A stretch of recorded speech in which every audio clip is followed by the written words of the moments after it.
जैसे कि आपने बताया कि ये मोस्टली अपने बायोलॉजिकल रीजंस है उसके बारे में, या फिर एक ओवरऑल जो प्रोसेस है उसके बारे में आप बताए।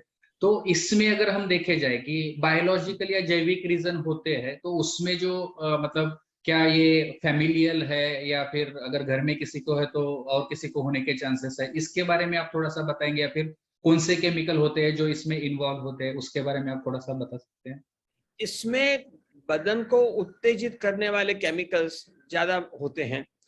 एड्रिनलिन जिसको कहते हैं, dopamine, basically it is monoamine receptor, monoamines in the body जो उत्तेजित करने वाले हैं, जैसे कि नॉरएपिनेफ्रिन, उसमें ब्लड प्रेशर बढ़ता है, हृदय की धड़कन बढ़ जाती है और अपने आप ये फिर कम भी हो जाता है।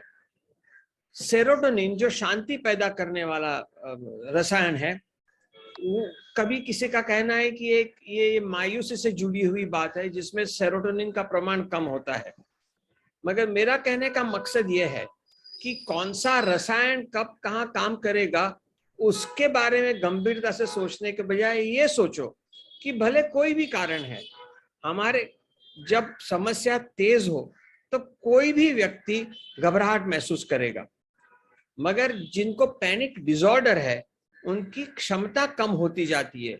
जिनकी आनुवांशिक रूप से परेशानी झेलने की क्षमता कम हो उनको ये दौरा हो सकता है। उसका मतलब ये नहीं कि यदि परिवार में किसी को ना हो तो आनुवांशिक ही होना जरूरी है, ये जरूरी नहीं।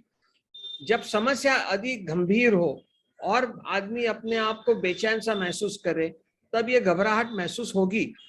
घबराहट महसूस होना ये स्वाभाविक है और बार बार घबराहट होने के बाद में जो उसको उसको बर्दाश्त करने की जो क्षमता है वो कम हो जाने से पैनिक अटैक की फ्रीक्वेंसी बढ़ सकती है। आनुवांशिक हो सकता है, आनुवांशिक दिमागी बीमारी नहीं, आनुवांशिक अपने परिश्रम को झेलने की क्षमता कम होना, ये आनुवांशिक हो सकता है। Stress tolerance can be less, it runs in the family. There are variants of depression, there are variants of anxiety disorder, these do tend to run in the family, मगर अनुवांशिक ही होना ये सही नहीं है, ये बगैर किसी अनुवांशिक केस के भी हो सकता है। Okay sir.